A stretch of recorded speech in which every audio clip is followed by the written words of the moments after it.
heart of Lahore, the once vibrant Heeramandi had fallen into decay. The bustling bazaars and lively music of the past were replaced by an eerie silence, broken only by the occasional whisper of the wind. For decades, the district had been the beating heart of the city's entertainment scene, but now it was a ghost town, abandoned and forgotten. Raj, an ambitious Bollywood director, had heard tales of Heeramandi's hunting beauty and decided to shoot his next film there. He gathered a small crew and set off to capture the essence of the place, hoping to revive its lost glory through his lens. They arrived at dusk, the setting sun casting long shadows over the crumbling buildings. As they began setting up their equipment, they noticed a peculiar chill in the air. The local guide, an old man named Asan, warned them about the spirits that were said to linger in the area. The place is cursed, he said in a low voice. Many who have come here never left. Ignoring Ahsan's warnings, Raj and his crew pressed on. They filmed late into the night, the eerie ambience adding an unplanned but perfect touch to their scenes. As the clock struck midnight, strange occurrences began. Lights flickered, equipment malfunctioned, and whispers echoed through the narrow alleyways.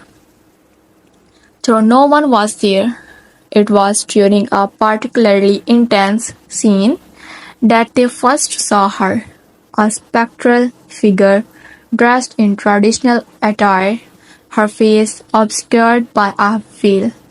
She moved gracefully, almost floating, her presence both captivating and terrifying. Raj, ever the visionary, decided to film her, thinking she was a local performer. But as they approached, the figure vanished, leaving only the faint scent of jasmine in her wake. Intrigued and undeterred, Raj decided to follow her, leading his crew deeper into the labyrinthine lies of Heeramandi.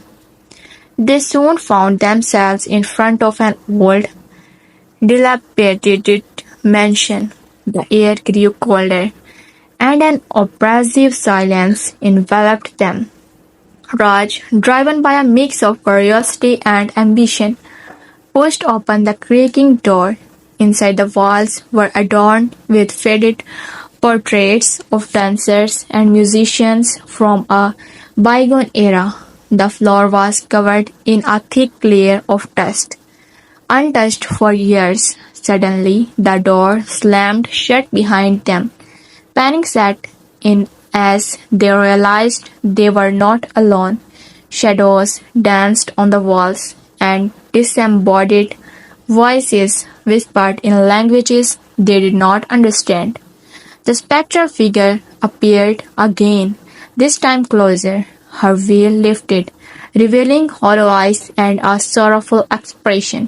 "We must leave," Ahsan urged, his voice trembling. "She is Noor, the last courtesan of Heeramandi, betrayed and murdered by a jealous lover.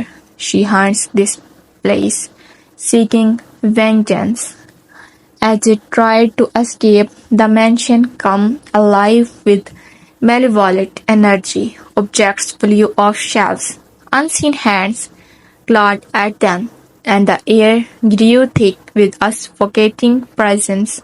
Noor's spirit became more aggressive, her mournful wails echoing through the halls.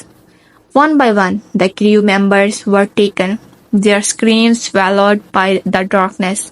Raj, now alone and terrified, stumbled upon an old diary. It belonged to Noor, detailing her tragic love story and the betrayal that led to her death.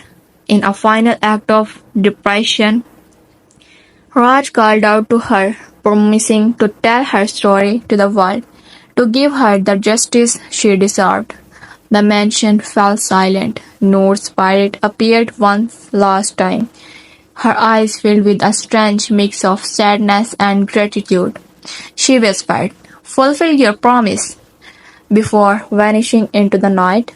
The next morning, the authorities found Raj, disheveled and traumatized, clutching the diary.